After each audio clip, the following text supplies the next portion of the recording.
Okay.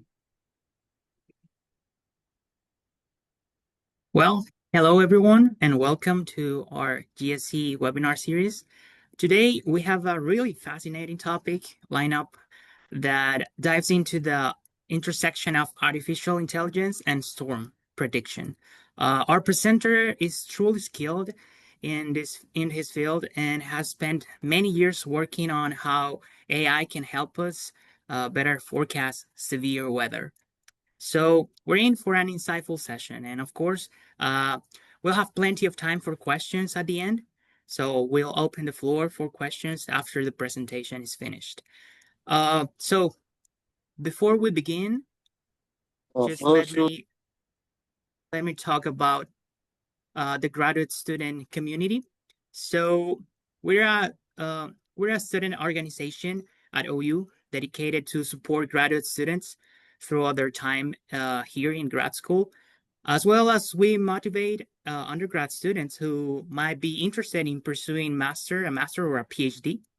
We organize a variety of events, from webinars to networking mixers, and it's a great way to connect with other grad students across disciplines and to build like a strong support network. This is the GSC leadership team. Uh, the co-chairs, we have Rodney and I am part of the co-chair team. We also have the publicity team. We have Swapnil and Avinash. We have a treasurer, Siavash, and we have a great supporting team. We have Zareen, Luis, Roshan, Rachel, Nuraim, Anshu, Sadikur, Suramya, and Biva. So we have regular meetings every week on Thursdays at 4:30 p.m. Our meetings will be held on Zoom. And if you want to be part of the team, please contact me or contact Rodney. There's our information, our email, and also we're glad to have more members in the team. You don't have to be from any specific school. We're from different schools. I'm from the ECE. We have people from AME, uh, ISE. So you're more than welcome to join. So how can you become a member? You can scan the QR code that you see on the screen. Also, just log in with your OU ID and click join. Simple as that, and you're now part of the GSC team.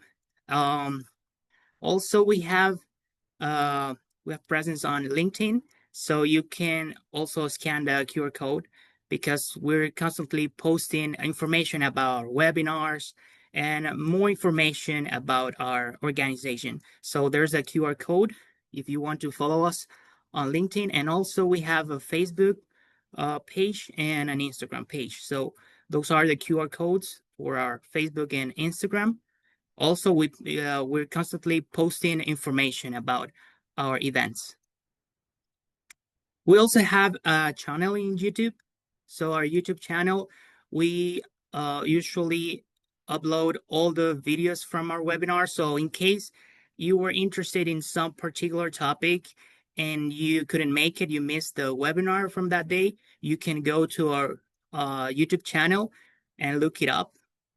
So in that way, you will learn more about that webinar and also our series of webinars that we've been presenting this fall, all related to AI. So in that way, you can learn more about all the topics that have been presented here. Also, we have the Dave and Susan Bird team room. This is specifically for the GSC. And if you become part of the GSC team, so you can send us your OU ID and we can give you access to the bird room. This is a space where you can do some work. We have a whiteboard, coffee pot, a lot of amenities, so you can use that as your convenience. You don't need to book anything. You just go and use the room that is reserved for us. Um, And a quick reminder, we're going to put in the chat a link so you can sign your attendance to this webinar.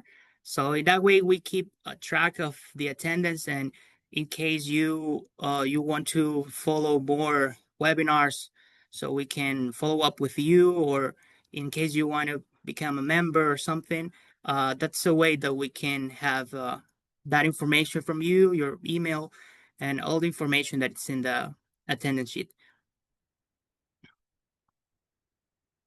So this fall, we're exploring AI.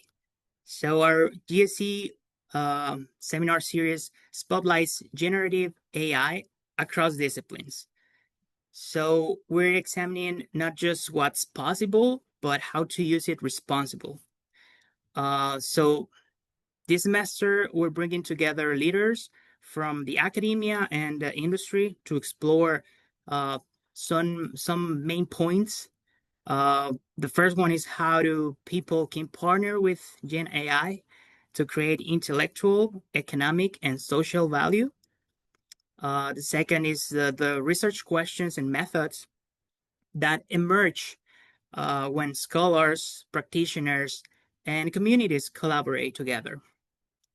And the last point is we try to address how to design Gen AI initiatives that link academic inquiry, innovation, and public benefit in the most ethical ways.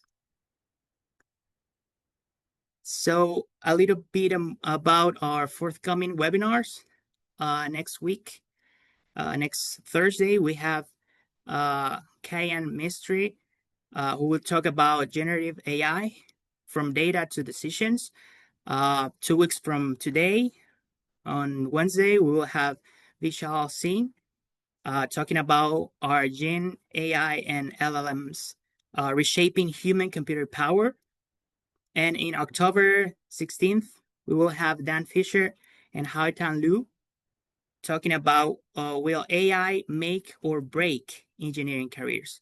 So as you can see, we have different disciplines interacting with AI. So if you're interested in any topic in the future, in our future webinars, you're more than welcome to join our Zoom meetings.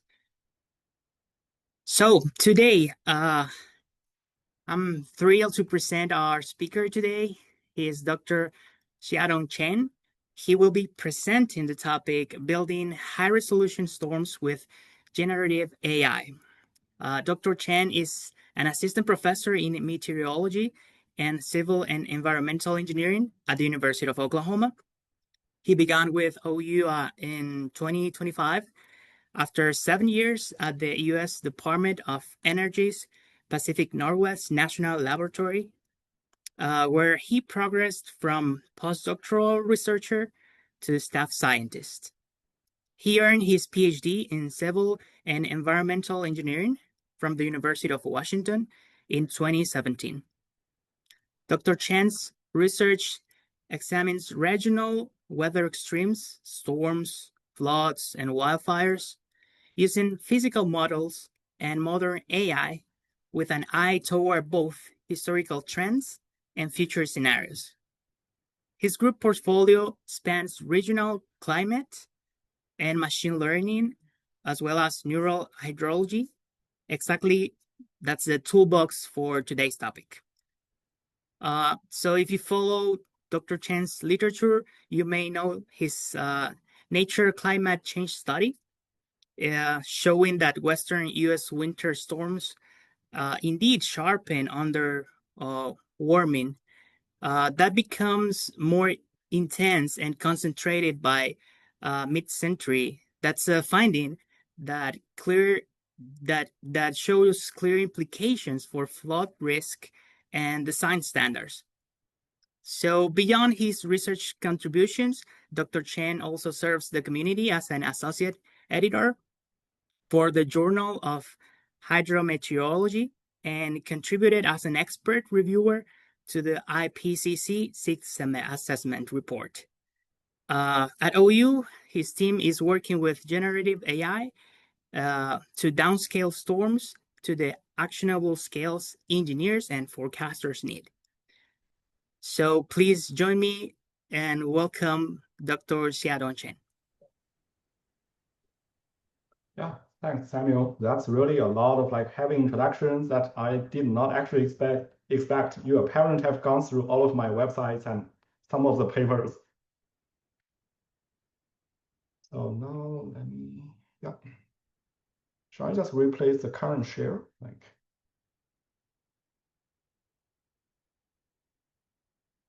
Okay. Yep. Is the screen sharing working all right? All right, great. Yep. Good morning or afternoon, everyone. So it's a great pleasure to be here to share some of my research experience and also some of my opinions on those using the generative AI or more in a broad context using those modern AI techniques to build our high-resolution storms or the high-resolution meteorological weather climate conditions for the current and future. So I'll just move on. So I have been working on those weather research problems for quite a long time. And previously, back in 10 years, we have all been using those physical models to model the air motions in the atmosphere, how water flows in the air and in the land surface and all the way to the oceans. So as time goes on, you can imagine we're actually using some very complex physical models that will represent different types of known physics, like those atmospheric dynamics, using those fluid mechanics equations, Navier-Stokes equations, and also those moisture and phase transition of different type of moistures in the air and in the soils, and also those atmospheric convections and also those fluxes like evapotranspiration, radiation fluxes between land-atmosphere interaction or interface. So these models have long been considered as the accurate and some reliable options that can be accompanied with observations to deepen our understanding of the nature. And most importantly, they are kind of explainable because we know what we are really modeling within this different type of systematic models, and so making this quite interpretable. But now, as we have seen those current wave of these AI models, they have been proven as a very powerful tool of modeling those quite complex systems. And these models have been data-driven, which means they learn from observations from those existing model data as an emulator, which I will talk about later. And in some of the very recent studies, they have been proven to be outperforming some of the physical models from a certain aspects in terms of the weather, climate modeling, forecasting, projections. And I would consider these AI ML models as just some highly complex, nonlinear models in those very, very high dimensional statistical space with very massive parameters we need to calibrate and fine tune. So yeah, by now, the application of these AI ML models in the weather and climate research is still at the frontier of the whole domain. And most of the cutting edge studies are now examining their reliability and also those interpretabilities. So that's something we're really interested in so that we can trust AI models a little bit more. And AI models didn't just suddenly appear in this domain. Back in roughly 10 years ago, we do some nonlinear statistics analysis of this. Say if you want to analyze the storms, what's happening before the storms, we want to know what's really causing a storm. We use those the storm composite. We can look at thousands of each individual storms and using statistical analysis to examine okay, so the wind speed is slightly, or the convection is slightly stronger before the storm. So that's some findings based on the traditional methods. And later, in the first wave, I would say of those machine learning, some of my colleagues decide to use those, for now, it seemingly quite simple, but by that time, still kind of advanced machine learning techniques like those adaptive random forest models to actually do some nonlinear predictions of those precipitation. And by that time, it's already show huge potential that, okay, by involving some more complex nonlinearity, we would be able to achieve a better accuracy in those predictions. And later, as time goes on, we moved on to those deep networks, deep neural networks, like those one is convolutional neural network. So basically, we read all of these images instead of the points. we examine the patterns in a region, like in the Oklahoma region, how is the distribution of, say, temperature, humidity, whatever conditions look like in the air, and we use this information, considering this as kind of images with different channels, using those CNN models to digest those information and eventually predict some spatial patterns of, say, like the fine scale, like temperature or precipitation or things like this that we can use. And then, yeah. For now, we have seen a huge accumulation of all of these data sets from the observation of the Earth and also from the modeling of the Earth as a system. Roughly 20 years ago, the data set we have been analyzing is at most was on a terabyte magnitude, roughly like 100 terabyte. By that time, it was considered as a huge data set. But by the standard of today, it's just as well, it might be a big data set, but not so big. Some of the climate data sets, like the European Center's atmospheric reanalysis data, which covers the roughly 70 years backwards, is about like 5 petabytes on the totally different data scale.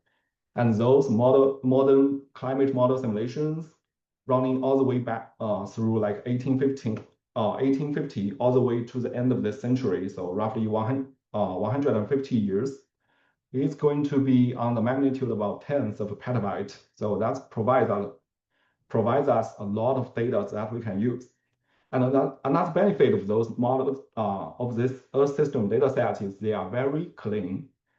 If you imagine those observation data, you will sometimes find a lot of like missing values or like values with like low quality. So you need to do quality control and some data cleaning. But then the beauty with those model data set is they are kind of complete. If you look at a global map over time, over different like atmospheric pressure levels, you have data of about same quality like everywhere. So you can just easily feed all of this data into the AI models you use. So that will definitely simplify the workflow. And on the other hand, well, we are now seeing a lot of applications of those fancy models like the deep generative modeling. Well, I'm still learning like how deep generative model works internally, but yeah, they have been showing some fancy results like, well, from those like noisier patterns, they are able to denoisify all of this input and generate some like meaningful pictures. So when this big data set and also those fancy deep generative models meet, we could expect some magic to happen here, and that's something I'm going to show. And with this, recent generative AI models, mostly those diffusion models, the nice thing with diffusion models is they have some kind of like randomness. You can give a random seeds to the model, so model will, given the same set of input, it's able to generate slightly different output. And that's really, really valuable in the meteorology and climate community, because we know our understanding, like our observation and our modeling of the whole climate system is full of uncertainties. So given the same, like for example, if we know exact conditions of how weather looks like everywhere today, we should be able to make some like nice predictions to the weather conditions tomorrow, and then slightly not that good predictions for the conditions the day after tomorrow. So eventually, if we do the simulation on a long time scale, we're going to be faced with a lot of uncertainties in the predictions. And that's where exactly diffusion models can help. With the help of the different initial, slightly perturbed initial conditions and also different model seeds, diffusion models are able to give us what we call generative distributions to create some ensembles. In the left picture here, I'm showing in the center of that big Earth. That's the heat storm in Africa in July 2018 from the observations. And we run some numerical, generative AI models. In this case, it's a forecast net model. And with slightly different seeds, it's able to give you some, possible scenarios, like by showing in those like small Earths around that big one. So you can see like, most of them are showing like, okay, we have a huge like high temperature regions in the North Africa. They are slightly different. So that's really helpful in quantifying some of the potential uncertainties in our understanding and modeling results. And some similar results in the right picture. With this diffusion models, we are able to quickly derive hundreds or thousands or tens of thousands of ensembles like in probably 1 or 2 hours, and that will greatly facilitate our understanding and probabilistic forecasting of the current and future like weather and also climate. And another set of the generative AI model is those graph and sequence models. And people, especially with those researchers with the Earth system science background, have been implementing those like operators specifically suitable for those Earth system simulation, because you can imagine Earth is a sphere. So if you just use a regular like image style input, you are going to have some problem in the high latitude regions. And eventually, if you go to the North Pole and South Pole, you're going to have some like convergence issues if you use a regular lat long grid and some of operators based on the regular lat long grid. So people have been using those here. That's the sphere, Fourier neural operators specifically designed for those like simulations on the sphere. So it's a good option that can be used for those like generative AI's applications in the Earth system, and it's been shown to have very, very nice performance compared to the ground truth as shown in the animation on the left. And on the right picture, let's show the sequence-to-sequence models, because we know weather systems is actually continuous in space. So we could actually modeling those weather systems like, okay, so if the condition as the current hour is something like, okay, in this case, probably next hour, the storm system is just like moving towards a specific direction. And then for the third hour, a continuous direction. So we have some additional constraints that we can use. And on the right picture, the first one is show the target or the observations. So basically how a storm system moves from the, towards the east or the northeast side. And the second picture that shows the simulation from a diffusion model. So that's the diffusion guided masked reconstruction model. And the third one and fourth one are some like a little bit traditional deep learning models like those UNet. So comparing those like DGMR models result versus those UNet result, you can clearly see like much more fine scale details we are able to achieve with those like newer fancy models. So that's really some exciting advancement. So for the rest of the presentation, I'm just going to go along a time scale. So essentially, we have different type of now forecasting in the weather and climate communities. If we just focus on current weather conditions and make forecasting for the next few hours, we call this short range forecasting or the nowcasting. So you can imagine as a casting based on now. And then for the longer time scale, we have the medium range forecasting, and beyond that, we have the longer like seasonal and also climatic scale forecasting. And for here, I'm only showing an example of those nowcasting based on generative AI. And apparently, this is a very impactful job. And I'm not going into the model details, but just trying to show you like how powerful the models are. Because I mean, eventually, most of us are just users of these models, and we will just obtain these models as a pre-trained state and just do some fine tune. So it's important to know like what kind of models we could use for our specific purposes. So for this case, with this developed generative AI model, they examine how a storm in the northeast England is going to evolve in the future. So given the conditions of current time step, that's going to be like the T. We can use the models to try to predict what everything's going to look like in the next half an hour. So that's T plus like 30 minutes. And how it is going to look like in the next hour. So T plus 60 minutes. And then what about 1 hour and a half next? And on the top row, we are showing the observations, like the evolution, the actual evolution of the storm system. And on the left, the middle row, that's the prediction based on those DGMR models. So you can see it's still like generally follows the movement of this storm all the way towards the east side. And compared to the traditional like UNet. Well, I'm not saying UNet is not good. By the time UNet was introduced, it's still kind of amazing. It's able to capture all of this like slightly larger or bigger scale, like those spatial patterns, the whole system, how everything moves generally in space. But comparing this UNet to those DGMR results, apparently diffusion models are able to give us much more fine scale details. And that will be more closer to the observations or the ground truth we have. And for that one, we only use the prediction, we only use the radar image of precipitation as a current time step as the input to have the diffusion model to try to guess how it will look like in the next like half an hour, 1 hour, or maybe 1 hour and a half. And in a subsequent study, they tried to improve this model with additional inputs from those like balance, because we know the atmosphere, well, those atmospheric dynamics, they need to follow those mass balance, energy balance, and also those momentum balance. So that's some like physical constraint.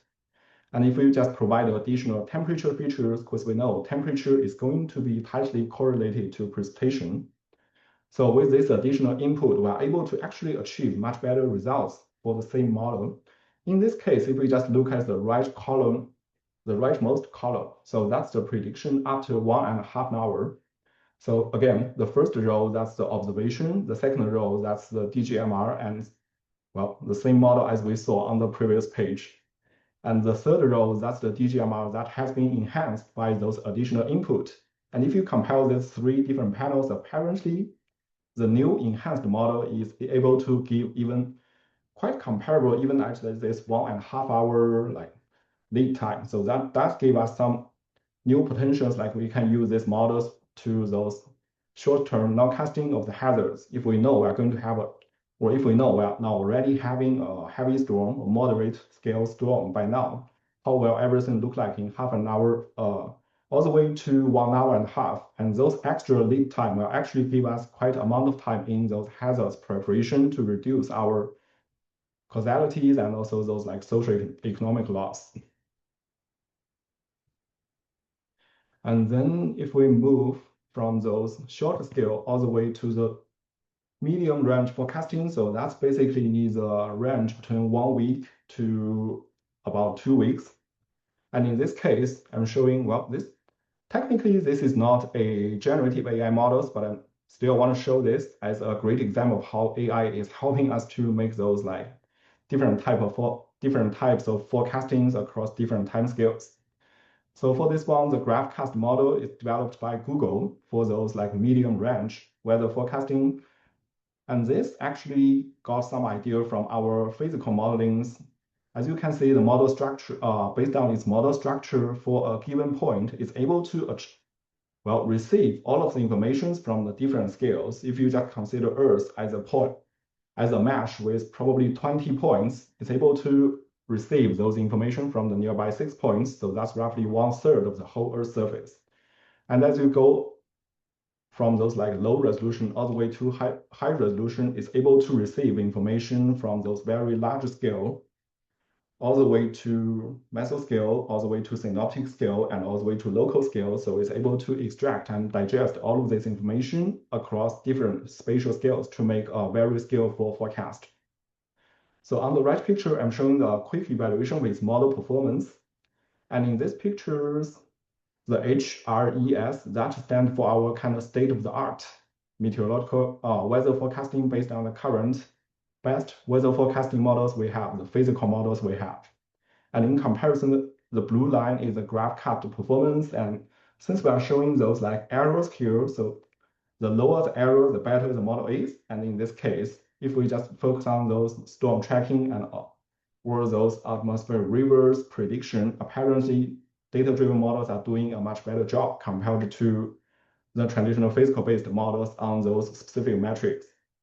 It's still important to note it's not those AI models are not outperforming those physical models all the time and everywhere, but in some of the case, like it's able to outperform those traditional physical-based models. So it's really a good enhancement and addition to those physical models. And similarly, this is another model, the Pangu weather model developed by, I think it's developed by Huawei. So, well, these two models, this Pangu model and GraphCast model, they came out roughly the same time. And in this case, if we check some specific case of forecasting of typhoon, so two different typhoon events, one eventually hitting East China, no, not East China, but South Korea and all the way back to Japan, and another hitting kind of Southeast China. In these pictures, it shows like how a typical storm move over time along all of these tracks. So the black lines is the ground truth, so how a typhoon actually moved in history. And those blue lines indicates like how those HRES, so the high resolution prediction model, physical model predict the movement of the typhoon system. And then the the red one is those predictions done by the numerical models. And apparently in this two demonstration case, those numerical models are really, really outperforming those like physical-based models by giving out those correct track of the typhoon. So you can imagine with these models, if they are used properly, we are able to achieve much, much more accurate storm forecast. And if we are able to really predict the movement of these typhoon systems, are able to actually save millions or billions of dollars and even some lives from the actual world. And then, yeah, let's then move on to those climatic scale modeling, because my analysis and my research has been more on those like hydroclimate systems, more on those slightly longer time scales. So I can expand a little bit more on this aspect. So on this climatic scale, generally we have three types of questions. The first one is what we call the downscaling. So basically, traditionally, if we want to know this, say, if we want to know the climate conditions in the next 100 years, we run something as we call the global climate models using very coarse resolution, probably like 1 by 1 degree or 2 by 2 degree. So you can imagine we don't really have a lot of grids even on a global scale. But that's how we afford to run these models for maybe 100 years all the way into the future. But then as you can imagine, if we only know the climate condition at 100, like 1 degree or roughly 100-kilometer resolution, that's really far from like enough for those local impact assessment. Compare here, like the left picture, in the left picture, that shows like how the downscaling will affect the presentation of all of this information. On the left picture, that shows the input data for those like coarse resolution models. In this case, the ERA5, the atmospheric analysis data is already in a quarter degree resolution, but still you can see like, well, it's able to present all of this like general gradient of topography correctly. Like, okay, we have a high mountain regions to the north of Italy. Well, we have it, but it's far from being accurate. But if we do high resolution models, as in the left panel of this picture, we're able to capture all of this like topographic variations over space. We can have a more realistic representation of those mountains, which has a huge impact on the meteorology and climate conditions on the regional scale.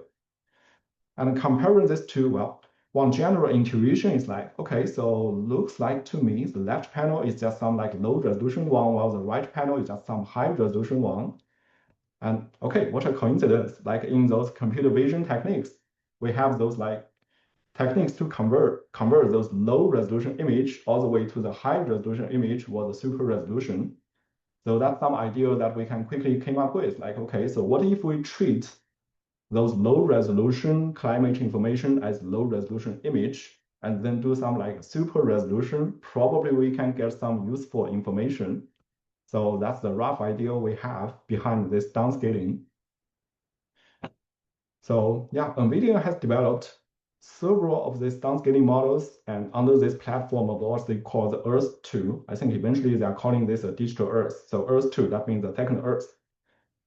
And using those like UNet along with those diffusion techniques, is able to convert all of these like low resolution images into the high resolution images, as we will show here. So this is a case of the modeling based on those like Earth 2 platform using what they call the core deep.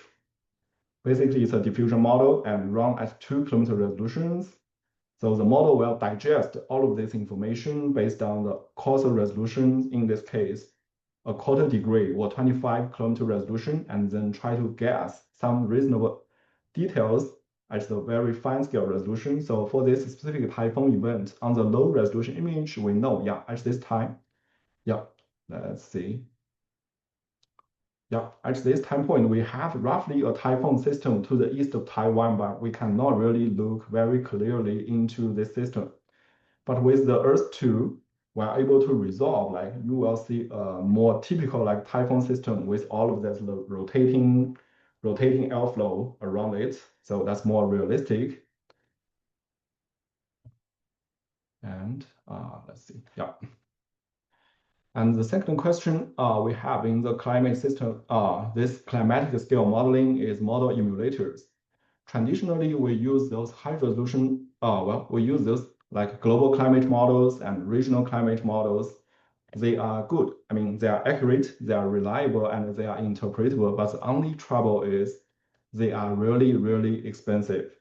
If you run these models on those supercomputers, like the one simulations I did only for the Western US, we ran the model for a total of 150 years, and that cost us a total of about 10 million like core hours on those high performance computing centers.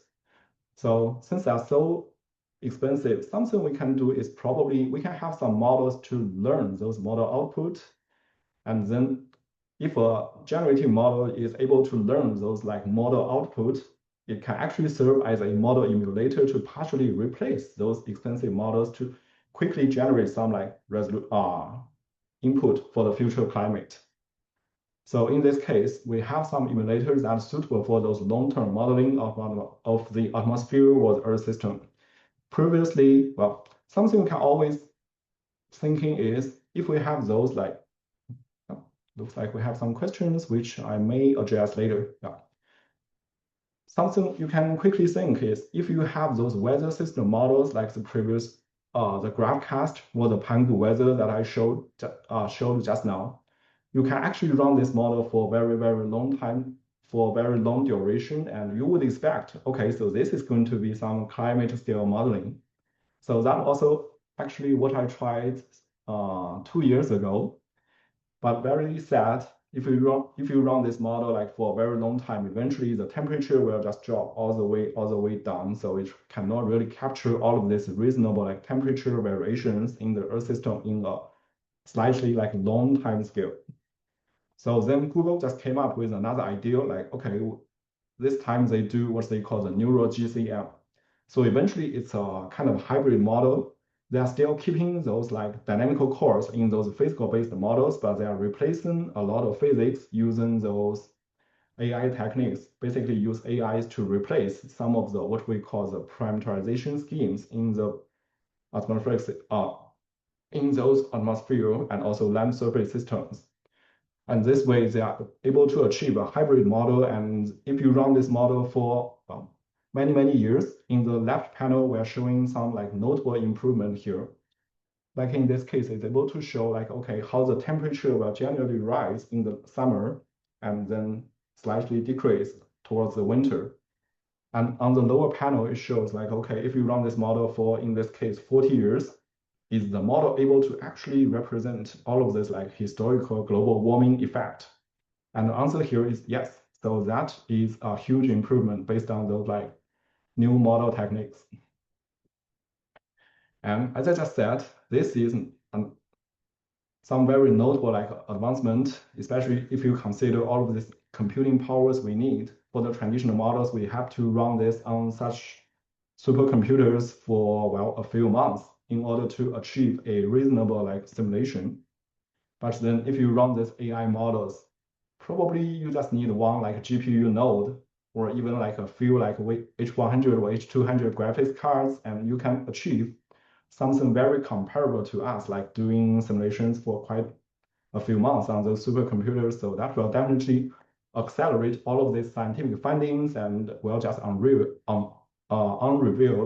we'll just reveal all of these new possibilities. If you are able to do this very quickly, you are able to run the simulations like multiple times, thousands of times to achieve those what we call again the uncertainty quantification or those like probabilistic forecasting or simulations.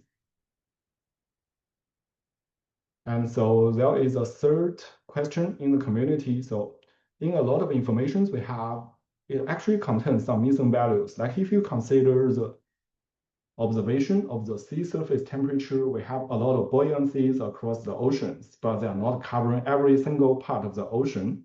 So if you just collect all of this observation from those buoyancies, you eventually get a map. But in this map, it will have a lot of missing values. So diffusion models is, well, by nature, it's a perfect candidate for those like gap filling demands.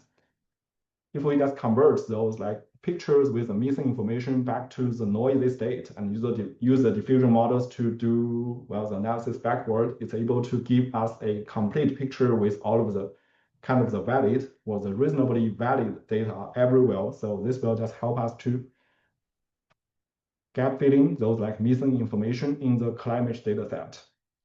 This is the case for another, well, it's beyond just atmospheric models, but they are now calling this a foundation model. So it's called the climate in a bottle or the sea bottle model. It's developed by NVIDIA, and that's also the model I have been using this year. So basically, this model input requires like 13 different meteorological conditions. And the nice thing about this model is if you happen to only have two variables available in your input data, you can just still feed these two variables into the model, and model will just give you a reasonable guess of all of the rest 10 channels. So this way, you can just use a very little amount of information to actually represent how everything works. Well, all of the informations across the 12 different channels. So they're also calling this as a compressor. So essentially, you can just compress all of the climate information we have into just very limited channels along with this sea bottle model. And if you need, this model will just help to recover all of the information as we need. All right. And I mean, over the past 3-4 years, those generative AI models have been developed so rapidly, and they have gone through, well, from all of these labs, research labs, all the way to the daily operations in those like weather forecasting centers and all the way to the industries. The added value from those efficiency and also those high resolution images from those generative AI model allows us to do those global simulations very quickly. Previously, if we want to do those high resolution global simulations, you have to have your own supercomputer, dedicated supercomputer for this, so that you can run this model maybe once or twice every day to achieve a usable like state. But now with these AI models, you can actually run this just in a few minutes to achieve the same like comparable quality output. And those high resolution simulations will allow for those like impact assessment on very, very local scale. As previously, if you run those low resolution models, for example, we know we're going to have a tornado here in Oklahoma region. We know we might have a tornado, but we're not so certain like where the tornado will be. But using those high resolution models, we can quickly run the models maybe 100 or 1,000 times. So it will tell us, okay, you are likely to have a tornado. Well, I'm not going to say near Norman, but yeah, somewhere else in Oklahoma. And well, the uncertainty range is about this wide. So probably people living in this swath should be notified like, okay, you have a high tornado risk for the next few hours today. So that's really some interesting, revolutionary, and also I would say profitable like use of those generative AI models. And speaking of this quantification, yeah, here are some nice demonstration of those uncertain, well, the kind of the randomness, the random runs based on those generative AI models. So here it's showing a possible track of a typhoon event in the oceans near Japan. And so the first panel that shows the 7-day forecast. So that basically means like, well, for now we know we had a typhoon on that specific day. So 7 days back, like 7 days before, we do a prediction like, okay, how everything is going to look like in the next 7 days. Then we could have a bunch of different possible like tracks of typhoon, and apparently they are still covering all of the actual track, which is shown to be the red line here. So basically all of the simulated track probabilistic predictions, those like blue lines are covering at a reasonable range of those exact red line. And if we just move like, okay, so what about 5 days before this typhoon event? We make another prediction. So this case with more accurate information, we're able to reduce those like uncertainties in our predictions by quite a amount. Now we can see we have some like reasonable predictions of the possible landfalling location of this typhoon event. And then moving on 3 days ahead, even more accurate prediction and one-day forecast. For one-day forecast, it's actually, all of the simulations are pretty close to the actual track of this typhoon, so it's really, really useful as a very short time period.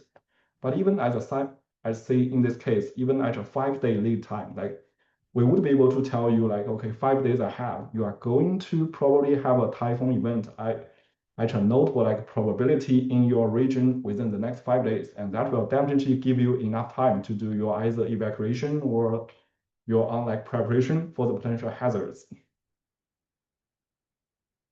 And this is another case of the typhoon, well, just passing Taiwan, and well, from this animation, you can see like how different those generative AI models with different random seeds will just evolve over time.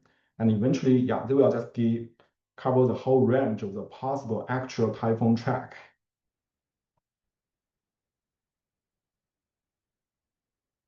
And for this one, well, based on all of this benefit, those AI models have been actually deployed in those operational weather forecasting centers. We have two major forecasting centers, one in US, that's NOAA, and another is the European Center of Medium Range Weather Forecasting. So that's at well, the headquarters is at UK. And those European centers have already deployed those, what they call the AIFS. Previously, they have those HRES, so that's a high resolution like ensemble forecasting system based on the physical models. But now in parallel, they have also deployed this AI, well, pure like AI forecasting system based on quite many different models to provide a even better or even greater like ensembles for the weather conditions in the next few days. And on the right top panel, that shows their own evaluations for those IFS. So IFS, that's the integrated forecasting system for the physical models. And AIFS, that's the AI-based forecasting system. And on the y-axis, we are showing the anomaly correlation coefficient. So ideally that one, well, the higher that one, the better skill we have. So you can see like the forecasting days, if it's just for 1 day, we are probably, both models are able to achieve almost like perfect predictions. And then for the second day, probably still okay. For the third and fourth and fifth, as we forecast all the way into the not so near future, the performance generally decreases, but still the AI-based forecasting system is still doing a much better job than those physical-based model systems. And well, sometimes I would say it's not that far away. If you just open your phone, check those like, okay, how's the weather like here? Just do a Google search. It will get you some information, and that's actually based on the results of some like generative AI models. Google has deployed 3 generations of their own like weather forecasting models. So all the way from the initial like MatNet, all the way to the current MatNet 3. So that's the 3rd generation. So they run these models and will just then, get you those almost like real-time machine learning or weather forecasts for your specific location. So that's also something, I would say really promising in the future. Eventually, if just as that one question, if we could employ those like edge computings, we might even be able to just run these models from our phone instead of that, like sending the request to the Google, and their server will just conduct those model simulations and then just getting the information back. We might be able to just like do our own local weather forecasting based on those, well, I would say condensed MatNet 3, those generative AI models. And since this May, I've also been playing with all of these AI models based on our unique demands here in the Oklahoma regions. So the first thing I'm doing now is to test if the model is doing a good job for those extreme events. Because you can imagine if you predict, okay, it's going to be a warm day tomorrow, it's going to be a great day tomorrow. Well, it's useful, but it does not make so much impact. But if you could predict, okay, it's going to be a tornado day in the future, that's really important. So that's why I want to evaluate like if the model can be really, really used for those extreme event predictions or simulations or whatever task we have. So for this one, I'm doing some downscaling based on that NVIDIA C-bottle model. And I focus on this 2015 May, the Texas-Oklahoma flood events, which has been studied by many researchers in the region. And on the top row, we're showing the observed like total precipitation for that whole month in the left panel, and also on the right panel, that's the mean temperature for that whole month. And in the bottom row, I'm showing those like downscale total precipitation based on this sea bottom model, and also those downscale temperature conditions. What we care more is the precipitation conditions. So if you compare this top row and also the second row for this precipitation, actually this AI models is doing a really, really good job in capturing those like high precipitation regions. I would say in the south of Oklahoma and near the Oklahoma-Texas borders. Yeah. And if we examine, because this model is run at hourly scale for the whole month, then we're able to derive what's the total precipitation over Oklahoma and Texas over time. So that will give us some like time evolution of the total precipitation we have through this month. And in this picture, yeah, basically the lower panel. So the blue line is observed like hourly evolution of the total precipitation we have in the month. And this dashed line is the simulated total precipitation we have in the same region for the same month. And I would say the performance is really, really amazing. But for this one, we still have some like tricks, because if you want to run the model with different type of input, you still need to fine tune this model a little bit. And this, for the result I showed here, this is actually the result after some fine tune. If you don't do any fine tune, but just use the model to run with a different input, you won't get so good results. So I would still say like we still have some like room for those models to improve, and maybe more evaluations still need on different aspects of the storms. Because typically we just show like, okay, we have a very nice like storm track or the atmosphere river events, and model is doing a really good job.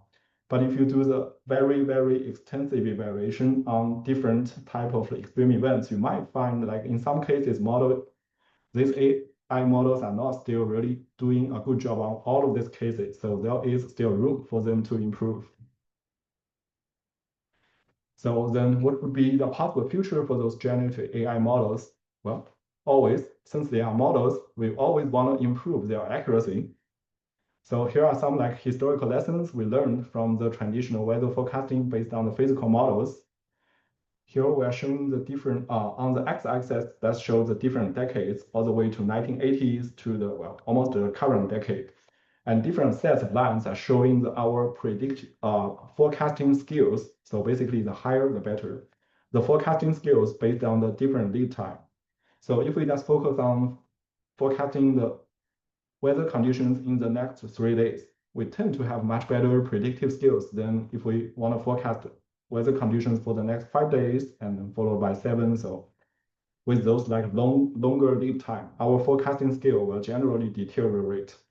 But what we can see here is as we move from the 1980s all the way to 2000s and all the way to 2020s, we're still seeing some slight continuous steady improvement of this forecasting skills. So hopefully, I think with these AI models, if we do this research and those operations for a long enough period, we are likely to also see some similar patterns like this. The accuracy of the AI models will still like climbing until a new like steady point. So that's really something I'm expecting. And the second one is, well, so we have both the physical models and those AI models. So, well, it's easy to think that maybe we should have a way to combine them to create some like hybrid modeling framework, so we can take the best of the two worlds. So in this work published on PNAS, they propose like we should use those physical models. In this case, they are doing those downscaling. So again, like we have some like very coarse resolution data, and we want to guess like how the fine resolution data will look like correspondingly.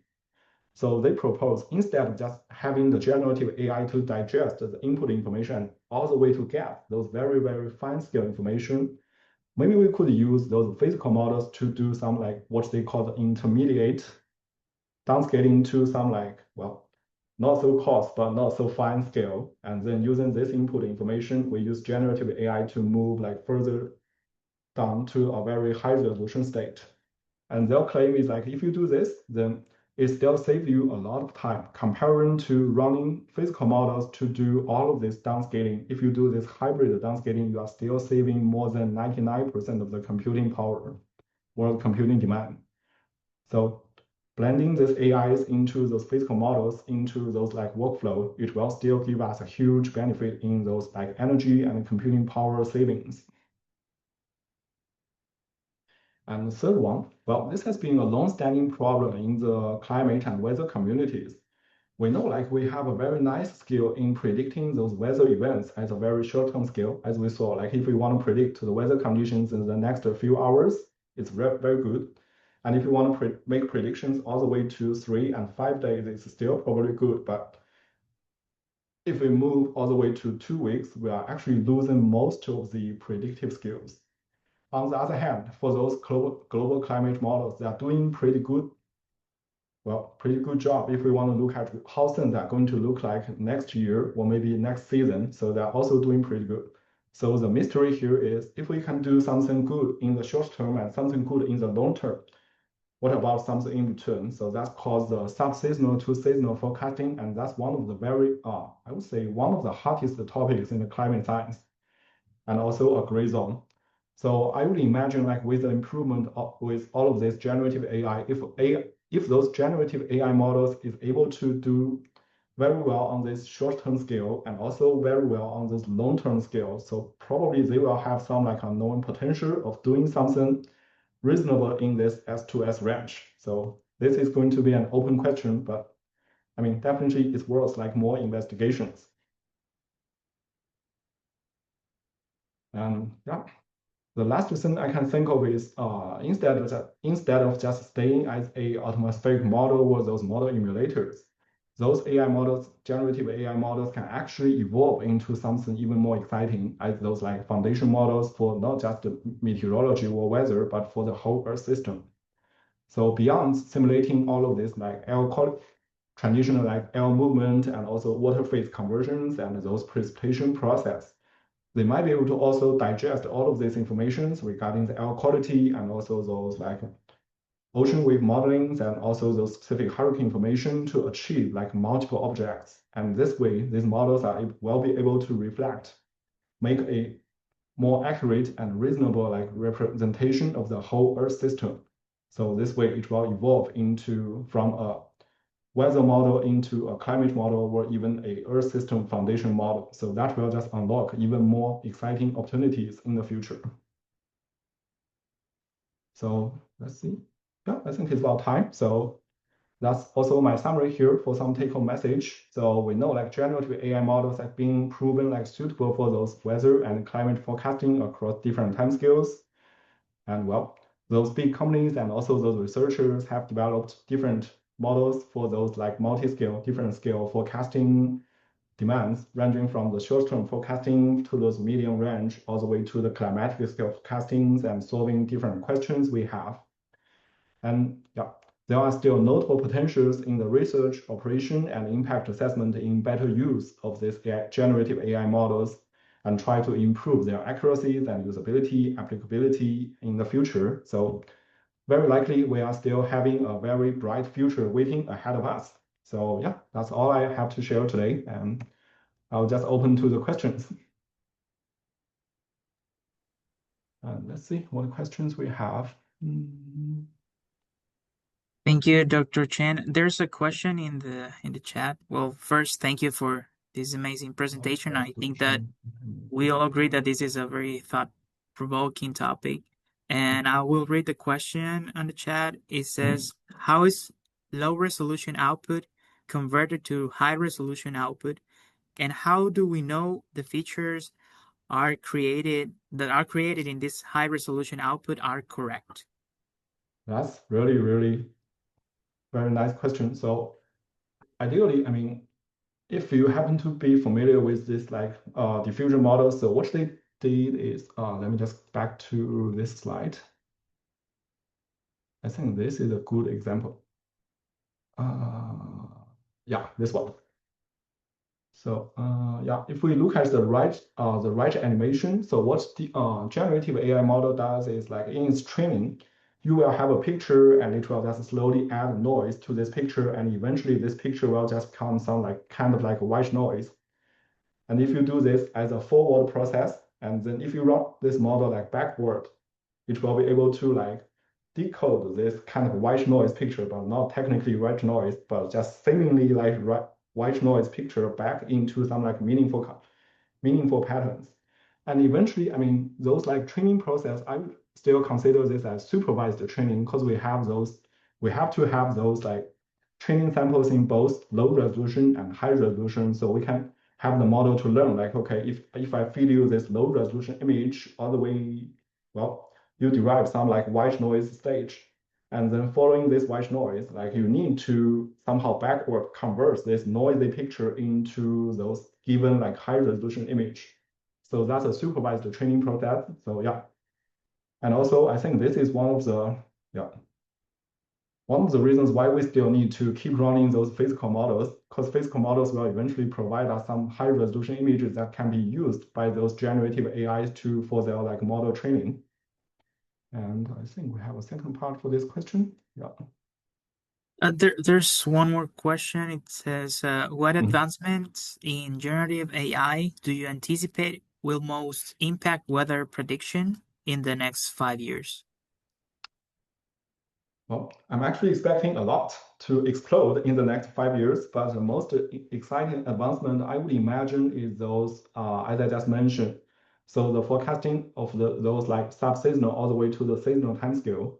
Because for this one, currently, like we know we are supposed to have some predictive skills based on the physical models, but we can not really achieve those like reasonable or satisfactory performance based on the traditional models. But with AI models, we have, well, because I mean, AI models are really just some statistical analysis, nonlinear statistical models. So if we feed these AI models with like the current conditions and the conditions like 2 weeks later, or maybe 1 month later, so we should be able to establish something statistical correlation or statistical like relationships between all of these training samples. So it will be able to give us something interesting for those longer time scale.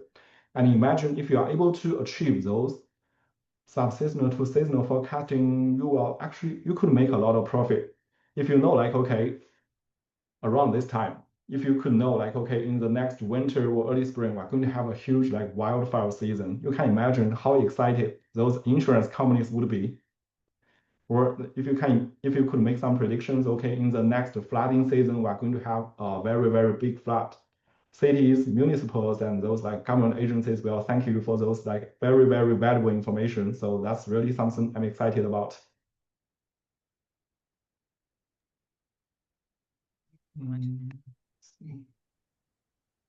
Yeah, and I think I had another missing part in the first question. So that's like, how do we know the features are created in the high resolution output are correct?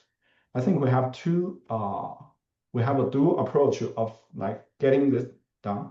The first one is, as I mentioned, like we have the high resolution samples in the training data set. So, well, if you design a proper like loss functions, you will be able to optimize this to generate a picture or the image similar to the samples or the ground truth you have.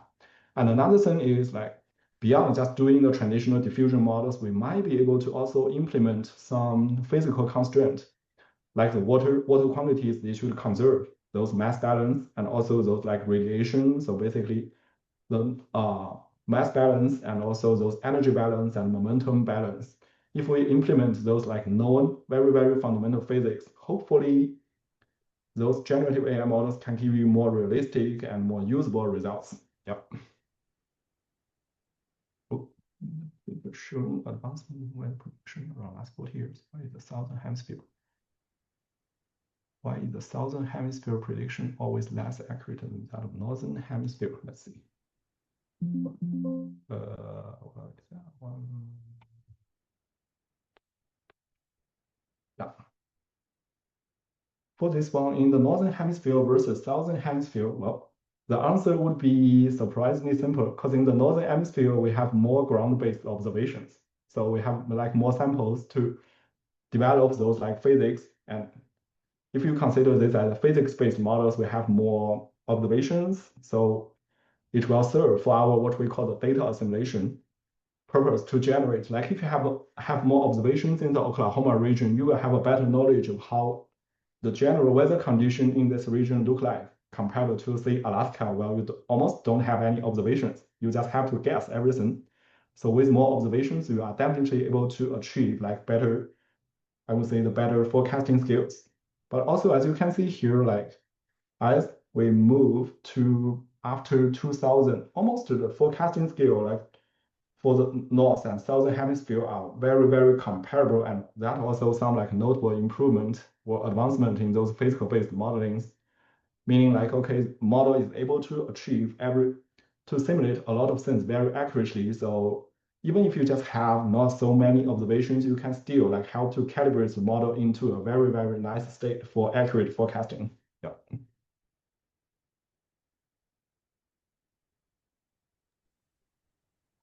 Yeah. I know for this one, I mean, yeah, I guess you guys are less familiar with all of this like weather and climate questions, so I didn't try to get into those like technical details because I mean, I guess we all have some experience in running those AI models. They look fancy, but if you really want to touch the codes of these AI models, there's just a lot of like not so beautiful like Python codes and a lot of debugging and training, waiting, whatever. So yeah, I just want to show like how fancy they would be if they are working all right.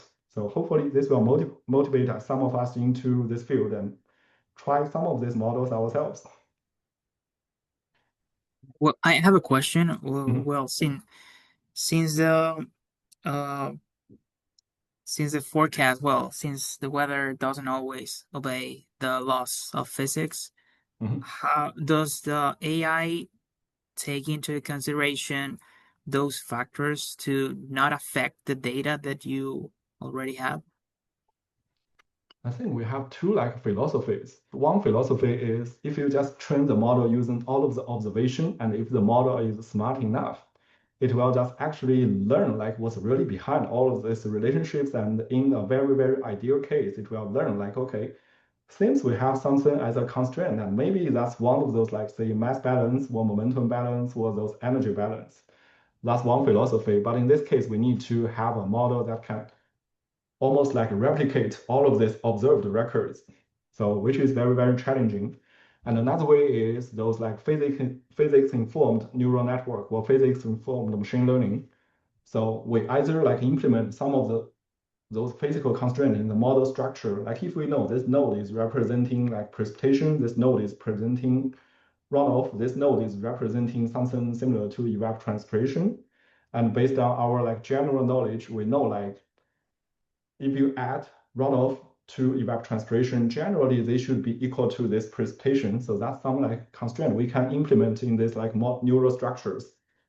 And another thing is like in the loss function, you can do evaluations of all of this output using some known physics. And if they are violating this physics constraint by a lot, we will design some component in the loss function to punish this. And eventually, model will just try to just roughly follow, not exactly follow, but roughly follow this physics to achieve a more reasonable like predictions. Okay, thank you. We also have a couple of minutes if someone has any other question. And yeah, I also just want to make a short like advertisement. So basically for this one, I just completed my whole simulation for the past 40 years in this region. So by now we are having those hourly timescale precipitation, temperature, wind speed, radiation, and some other meteorological conditions for the region at roughly 6 kilometers an hourly scale. So if you in your research you find this might be useful, you can just feel free to reach out to me and I will be happy to share the data. And I going to also have another simulation done probably early next year. So it will be the downscaling of a future scenario. So this one will only look at the previous 40 years, but in the next round, we're going to look like how everything is going to look like, well, in just one scenario, one of the many, many possible scenarios in the next 40 years. So if you want to examine something in the future, yeah, we could also have some data that you can use.